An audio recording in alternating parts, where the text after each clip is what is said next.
حضرت آدم علیہ السلام کا جب پتلا بنایا گیا مٹی سے تو اللہ تبارک و تعالیٰ نے جبریل امین کو حکم دیا کہ زمین سے مٹی لائی جائے. ٹھیک ہے. ایک بات ہمیشہ یاد رکھیں, یہ بڑی کمال کی بات ہے کہ ہم سب کی مٹی وہیں سے لی گئی ہے جہاں پر ہماری تدفین ہونی ہے. اچھا, انسان کی یعنی جب مجھے جہاں دفن ہونا ہے, جہاں قبر بنے گی, وہیں کی مٹی سے انسان کو بنایا گیا. ٹھیک ہے, یہ قدرت کا ایک بڑا خوبصورت اصول ہے.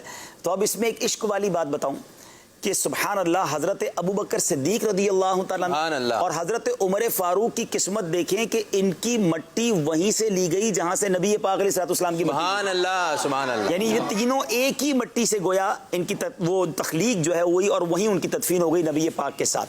اللہ کرے ہماری مٹی بھی مدینے کی ہو اور ہمیں وہیں تدفین نصیب ہو. اچھا, اب آتے ہیں دوسری بات.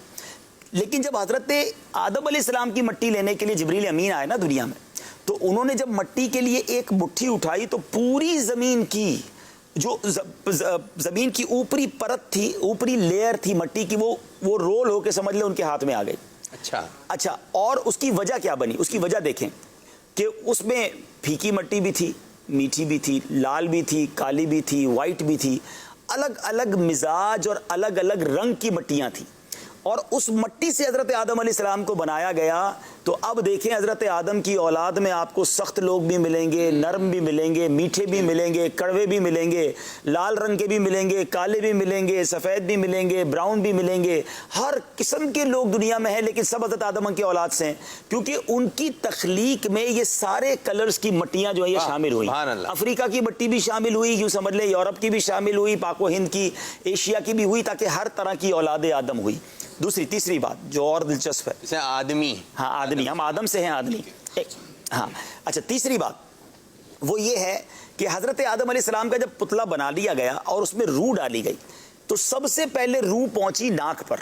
اچھا, سر کی جانب سے روح داخل ہوئی, تو ناک پر جب پہنچی تو آپ کو آئی چھینک, اور جیسے ہی زبان پر روح آئی, یعنی ناک کے بعد زبان بولنے کے قابل ہوئی, تو پہلا لفظ جو آپ کی زبان سے نکلا وہ الحمدللہ نکلا. سبحان اللہ. چھینکنے کے بعد جو ہم الحمدللہ کہتے ہیں, حضرت آدم کا پہلا عمل اس دنیا میں چھینک تھا, اور آپ نے پہلا جملہ جو کہا وہ کہا الحمدللہ. اور کمال دیکھیں, جب کوئی الحمدللہ کہتا ہے تو ہم کیا کہتے ہیں جواب میں؟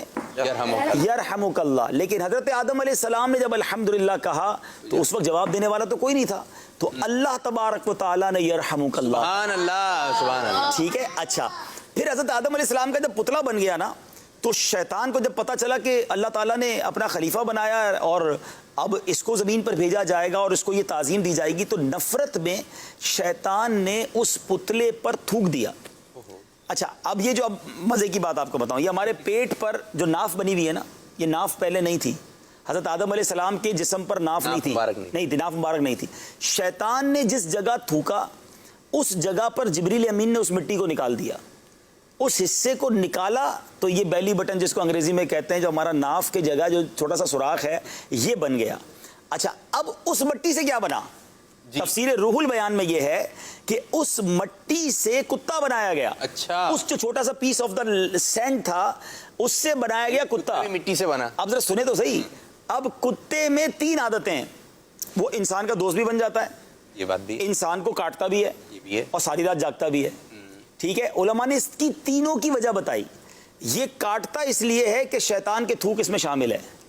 یہ انسان کا دوست اس لیے جلدی بن جاتا ہے, قریب اس لیے آ جاتا ہے کہ اس میں حضرت آدم والی مٹی بھی ہے, اور یہ ساری رات جاگتا ہے اس لیے کہ جبریل امین کے ہاتھ لگے ہیں. سبحان اللہ. تو یہ وہ باتیں ہیں جو یوں سمجھیے واقعہ تو انبیاء کا ہی ہے, لیکن شاید یہ باتیں نیو ہوں گی ہمارے ناظرین کے لیے, انٹرسٹنگ بھی ہیں, اور یہ معلومات کتابوں میں پڑھیں تو ملتی ہیں. تو اللہ پاک ہم سب کو اور انبیاء کرام کا فیضان نصیب فرمائے.